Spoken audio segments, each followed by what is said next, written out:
Good evening, everyone. Thank you so much for having me at the CDSI meeting in 2022. It's always a pleasure to be at CDSI, especially when I'm with my close friend, Dr. Ulthera, who has been a friend for the past decade plus, and we go back a long way together. The topic of my presentation today is Ultherapy and how it can transform your practice. My name is Dr. Debraj Shome, and we run a chain of clinics called the Aesthetic Clinics, which are in multiple cities in India. And the Aesthetic Clinics per se was one of the first clinics to get the Ultherapy into the practice. We have significant experience in this, and we are hoping that we'll be able to pass on this experience to you, which in turn will assist you greatly in implementing this in your practice as well. So all in all, certain disclaimers are necessary. This is a confidential presentation, so I request everyone not to have any screen captures or any pictures to be taken of patients, because confidentiality is something that needs to be respected. And we don't want any recording or photography of this particular presentation, please. Certain financial disclosures are also in place. I've been a faculty with Allergan Medical Institute for the past 15 plus years, and a faculty at MERS, which makes the Ultherapy and other fillers like the Belotero, etc., for the past 5 years, and a faculty at Aptos, which makes the threads which we use in our practice. In general, it's important, if we have to practice anti-aging medicine, we have to figure out what really is aging.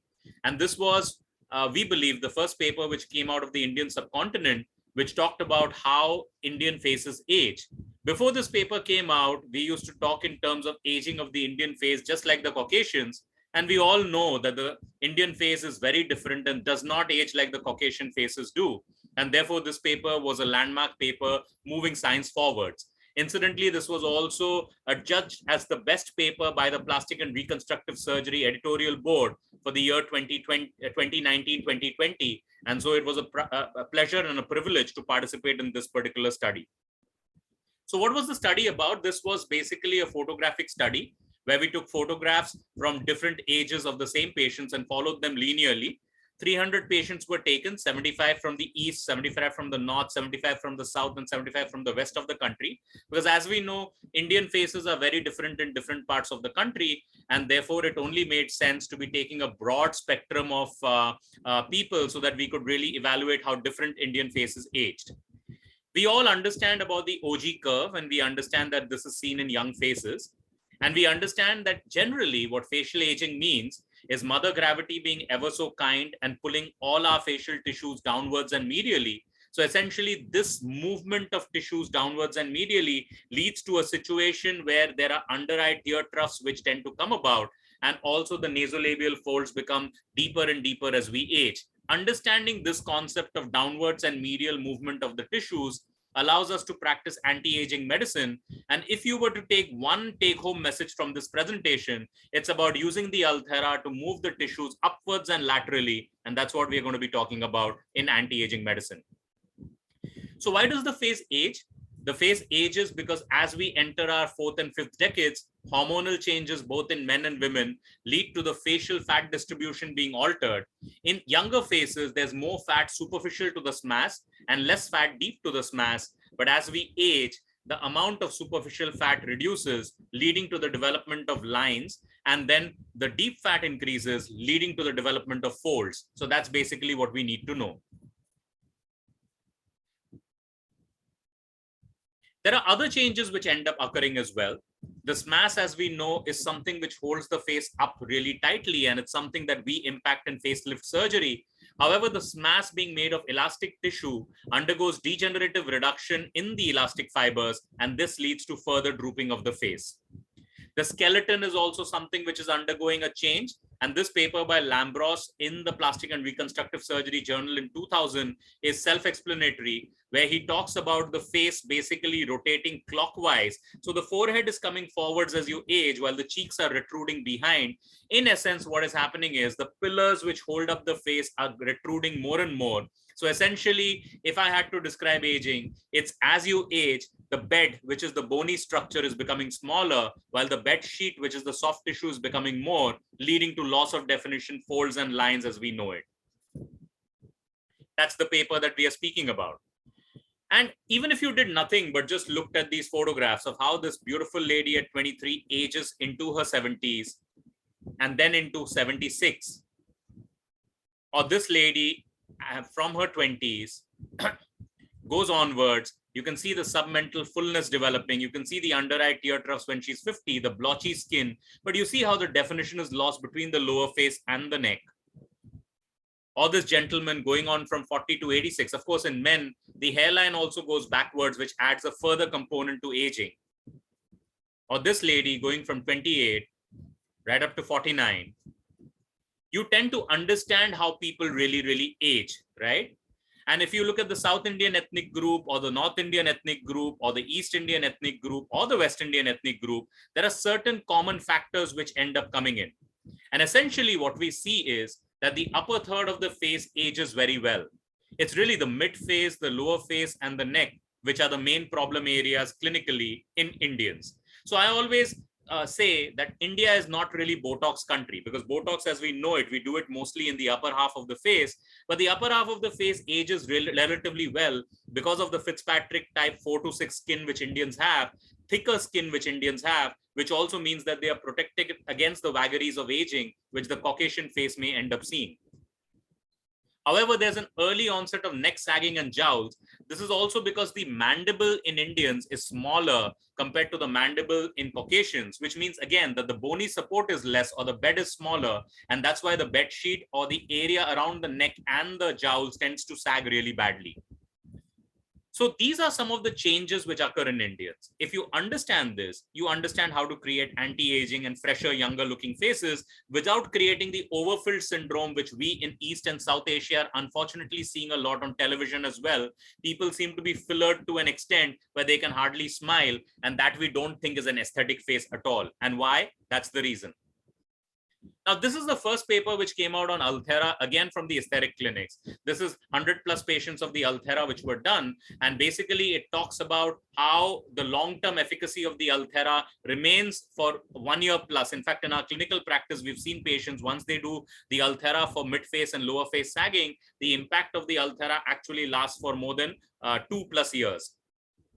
That's how the Ulthera is done. That's a grid showing the number of lines which will be done using the transducer. And these are some before and after pictures, if you will, showing how the lower face looks much more sculpted. The jawline looks far better. The neck fat appears to be reduced and the person appears much more aesthetically rejuvenated, if you will. These are some more patients, and look at how the lower face and the neck is getting impacted by the Ulthera. In conclusion, with the Ulthera paper, it appears that more and more patients were opting for non-surgical procedures, and the Ulthera has really transformed our practice. The number of mid-face lifts and facelifts that we now do are far lesser given the Ulthera, the predictability that the Ulthera gives us. And it remains for 1 year, if you believe this paper, 2+ years, if you look at the data which is there in our practice. And it can be used in all skin types. There is literally no downtime, and it works really well. And that's something which really makes a difference to the face, especially with the collagen production which the Ulthera propounds. That's a video. I'd like you to see it, please.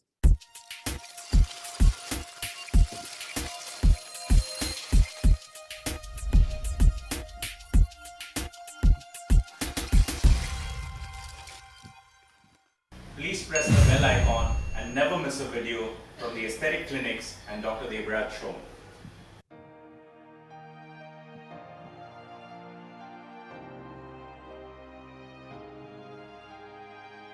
Hi everyone.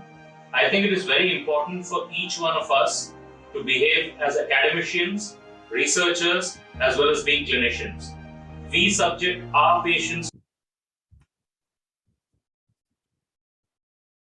to so many types of treatments, but isn't it important for us to know how the treatment actually feels?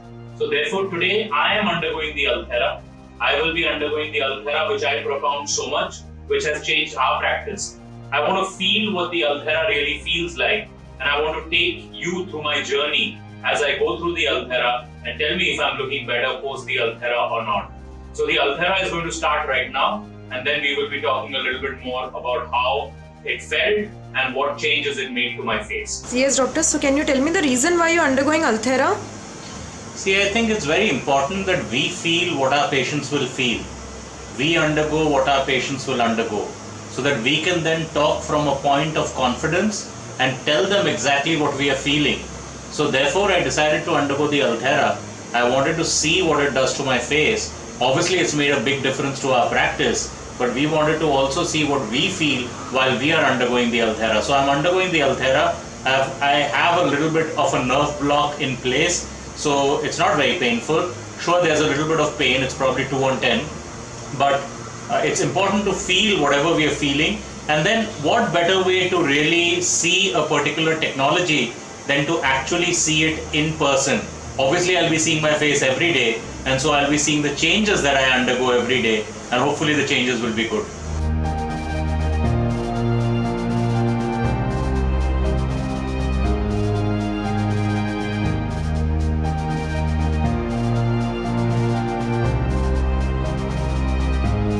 So this is the screen of the Ulthera machine, and the difference between Ulthera and other HIFU machine is that there is this transducer which goes to the depth of 3 mm or 4.5 mm. This is all visible on the screen. The position of the smash layer is visible, so that accordingly we can direct our energy exactly on the smash layer in order to give best non-surgical facelift. So we've worked on the face, we've worked on the neck, now we are working on the brow.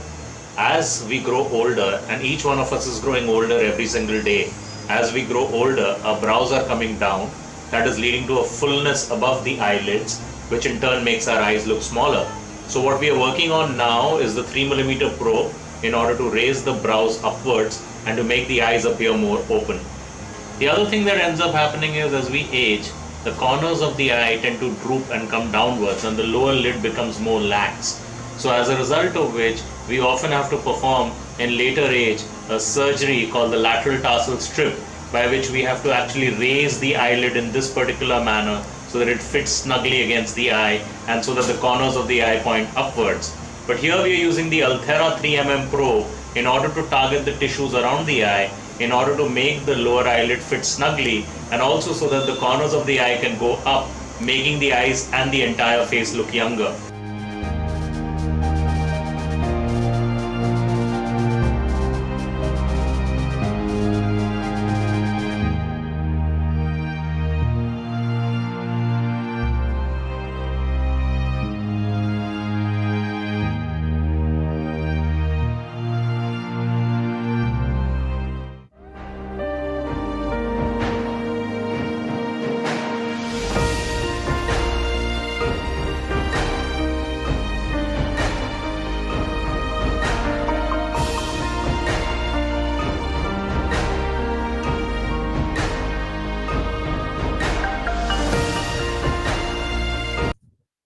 So essentially, you can see how the Ulthera makes a difference and how it raises the face.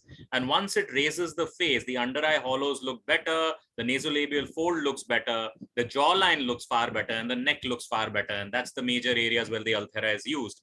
So if you see a patient with a very heavy face, like in this person, using the Ulthera can actually make the face go upwards. And then you can use fillers with combination therapy and put fillers in the nasolabial fold. So essentially you can get the hill. You can see a hill here. And that hill can actually be moved upwards in this direction via the Ulthera, which makes the fillers, you can put a little less fillers then, and you can just coat the valley. And therefore the face looks much more rejuvenated, as in this patient. And this patient is a 38-year-old who's also had carbon dioxide laser, and you can see the CO2 laser marks present. Or in a very square face like this, you can use a combination of Ulthera, then use the cork threads, and use Juvederm voluma at the periphery, and use a milder filler, low G' filler at the valley as well. Combination treatment can actually give these sort of results, leading the patient to look far more younger and rejuvenated. Or in an older patient like this, you can use the Ulthera, combine it with possibly blepharoplasty carbon dioxide laser to give these sort of results. Or you can make a 68-year-old grandfather look much younger using the Ulthera, using the other things which have to be done, and the blepharoplasty, etc., and the patient looks much younger. This is a systematic review which is also coming out of the aesthetic clinics, and this actually is a paper which is under publication again at the Plastic and Reconstructive Surgery Journal, which is the journal with the highest impact factor in the specialty of plastic and reconstructive surgery. And this systematic review actually collates all the data from all the papers which have been published about the high intensity microfocused ultrasound, which is basically the Ulthera which we are using in this particular part. So all in all, just remember that injecting injectable filler in every case and thinking that fillers and toxin will solve every case is a sure shot method to disaster. And knowing when to fill, when to reduce, and when to lift using various modalities like the mid-face lift or surgical mid-face lift or non-surgical modalities like the Ulthera or the thread lift can make all the difference.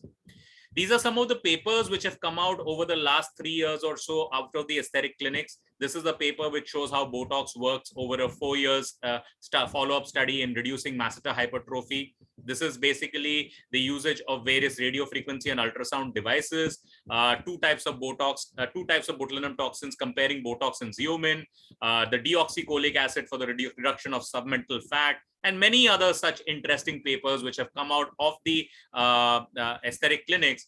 Research is important for pulling science forwards, and that's what we try to do on a daily basis. This is, of course, the QR678, and many of you may be using it in your practices also. We love to train, and if any of you want to train or know more about our methods, please join us. It'll be fantastic to train you. It's a lifetime dedicated to your learning that we are trying to live, and hopefully you can come in and reap the benefits of that. This is a book which has been published by us, and it is 34 odd authors all over India and the world who have contributed chapters to this particular book. It's a book which will make you feel proud about being a doctor. It's been an Amazon bestseller in 19, 20, and 21, and we recommend that you read it, especially on a day when your patients may not be treating you nicely and you need to feel motivated. True life stories about all these doctors and how they've faced all the ridicule and the criticism from society in general will give you hope and inspiration, we feel. All in all, thank you once again for having me here. And if there's anything that we can address, that's my email address, that's the website address. And thank you once again for having me here. And thanks once again for listening to us patiently throughout this presentation.